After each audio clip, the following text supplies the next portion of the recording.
Are you one of those people that don't understand how your money moves? This minute you're high on airways, the next minute you're back to Sakpa ways, and you cannot even tell how the money is being spent. The last thing on your mind is to save, not because you don't know you should save, but because you feel your income is not enough to save. If this describes you, then this video is for you. Welcome to We've Heard You series, a series where we spotlight real user issues and speak about them from a professional angle and from a user point of view. I remain your host. My name is Shula Anderson Carlo, and today we'll be talking about smart money habits. With me on set today is someone that is in the finance field and well experienced in money matters, and we'll be dissecting this topic together. This is no other person than Gideon Aluko. Hi Gideon, good to have you on set today. Thanks for having me. Good to be here as well.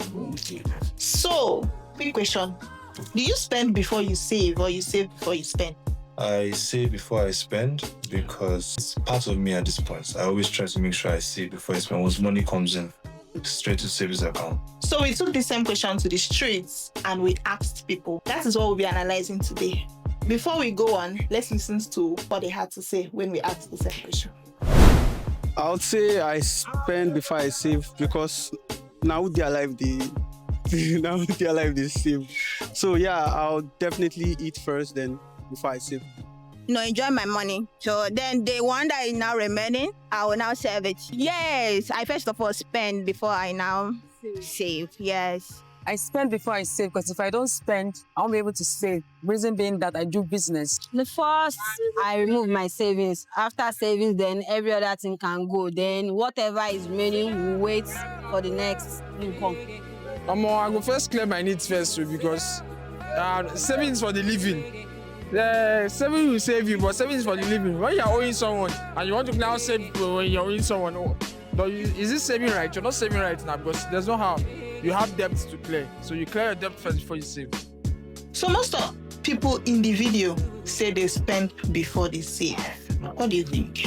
I can understand because the economy is quite hard, but it's always right to save before you spend because you need to make it a habit and it compounds over time. You won't know now. You won't be today or tomorrow, but in the next 2 years, 3 years, what will be in your account will make you more confident if anything happens. How about somebody that feels, my income is like about 100k.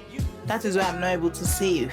If I am getting up to like 500k as an income, then maybe by then I'll be able to save. That's just an example. What would you say? So the thing is that life demands a lot. So if you're not saving at 100, there's a high likelihood that you won't save at 500. Because 100, okay, maybe you're still staying with your parents, you have a lot of bills, transport already, everything is already gone.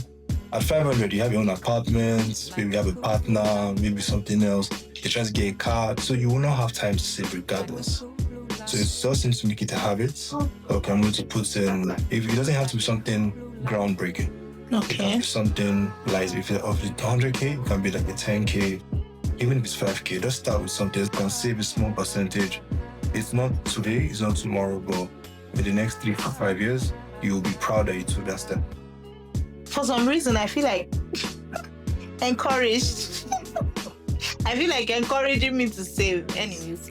So, like you said, big man, big problem. It's not about how much, It's about the habits. And we can actually start small.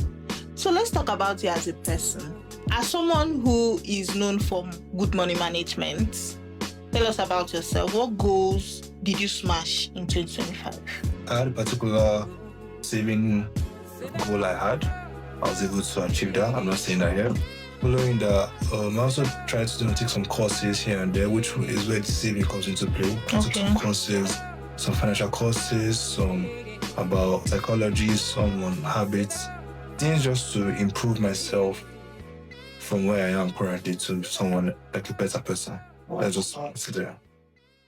More like investing in yourself. Yeah, that's the best investment you can ever do. Was there any point where it was difficult? Every single month.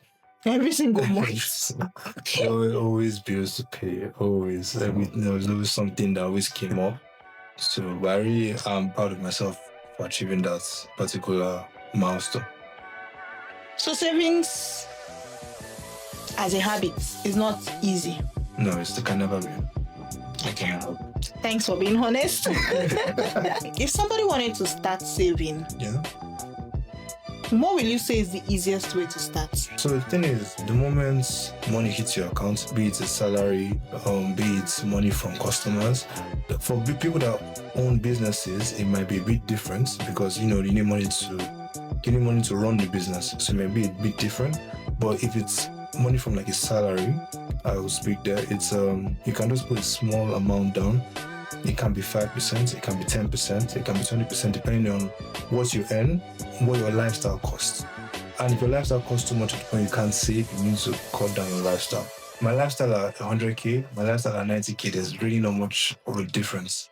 So at least you know that, okay, at least I have 10k down. By the time you've done that a year, that's 100k. So you're a lot more confident into going into the new year and going into life in general. Actually, there's this confidence that comes from knowing that you're disciplined. Yes. So I think that's a plus too. Yes. Again, what I picked from what you said today is that savings is a habit. It can be difficult, but it can be cultivated. Yes. And then you can gain confidence. And for somebody that wants to start, the easiest way to start is to start small. Talking about starting small, we have something called Big Friday on our app. It's just letting you save for 7 days. You can start with as low as 5,000 naira. You lock it up for 7 days. It's just 7 days. Nothing will happen. You manage. So after 7 days, you can withdraw your capital, and there is a 25% per annum interest that comes with it.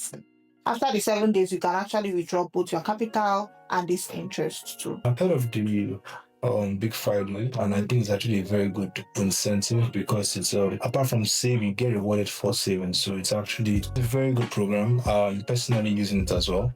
So I think you should also hop on that as well. As I read, or as I was taught, you have to pay yourself first if you want to survive.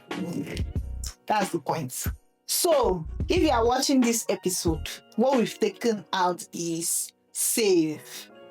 What we said at the beginning of the video, if it described you, the point is savings can help you to be disciplined.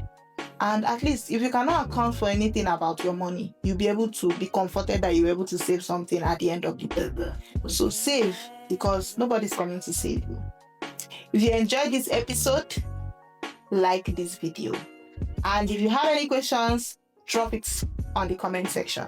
If you also have other questions you feel we should consider or we should feature on this series, please drop it on the comment section.